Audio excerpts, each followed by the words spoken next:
बिस्मिल्लाहिर्रहमानिर्रहीम अस्सलामु अलैकुम वरहमतुल्लाहि वबरकातुहू।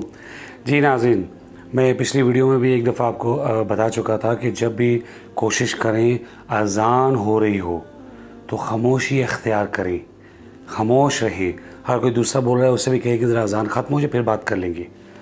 जब अज़ान होती है तो उसका जवाब दें, और जब जवाब दे लें तो उसके बाद दुआ करें। अज़ान के बाद की दुआ करने के बाद दुरूद इब्राहिमी जो है एक दफ़ा वो पढ़ी।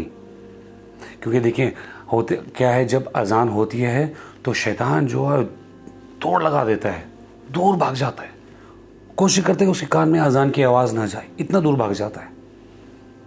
और फिर जब आप अज़ान का जवाब दे लेते हैं, उसकी दुआ पढ़ लेते हैं और फिर दुरूद शरीफ पढ़ लेते हैं, तो फिर आपके लिए शैतान जब भाग जाता है और ये दुआएं पढ़ लेते हैं, आपके लिए आसानी हो जाती है कि आप नमाज़ के लिए जा सकें, आपके वसवसे कम हो जाते हैं। फिर आप अच्छी तरीके से वज़ू करें और नमाज़ की तरफ एज़ सून एज़ पॉसिबल जाने की तैयारी करें।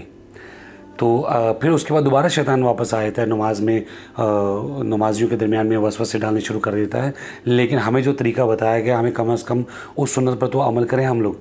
मैंने अक्सर देखा है बाज़ारों में, घरों में, दफ्तरों में जब अज़ान हो रही होती है उसकी परवाह नहीं करते। अज़ान है ये, अल्लाह ताला की तरफ से कॉल है ये। हमें हमारा मैनेजर या हमारा बॉस कोई हमें लेक्चर दे रहा हो, कोई बात कर रहा हो, कोई समझा रहा हो, कोई चीज़ भी कर रहा हो, वाज कर रहा हो, कुछ भी कर रहा हो, तो हम उसको बड़े गौर से सुनते हैं, कोशिश करते हैं थोड़ी कुछ हरकत ना हो जाए। तो जब अज़ान हो रही होती है तो फिर हम क्या करते हैं, सारे काम चल रहे होते हैं। कोशिश करें, अल्लाह ताला मुझे भी तौफीक दे और आपको भी तौफीक दे, जब अज़ान हो रही हो हम बिल्कुल खामोशी से अज़ान को सुनें, उसका जवाब दें और उसकी दुआ पढ़ें और दुरूद इब्राहिमी पढ़ें। उम्मीद करता हूँ मेरी बात आपको समझ आ गई होगी। अस्सलामु अलैकुम वरहमतुल्लाहि वबरकातुहू।